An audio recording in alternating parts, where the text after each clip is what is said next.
আলোচ্য বিষয় কোন রোগ শরীরের কোন অংশে হয়? গ্লুকোমা রোগটি শরীরের কোন অংশে হয়? চোখে। একজিমা রোগটি শরীরের কোন অংশে হয়? চামড়া।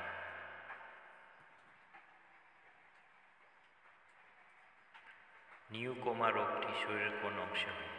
রক্ত। ডিপথেরিয়া রোগটি শরীরের কোন অংশে হয়?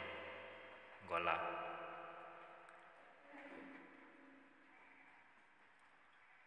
টাইফয়েড রোগটি শরীরের কোন অংশে হয়? ক্ষুদ্রান্ত।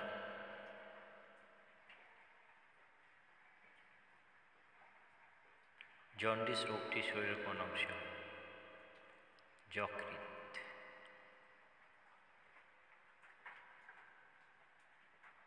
যক্ষ্মা রোগটি শরীরের কোন অংশে হয়? ফুসফুস।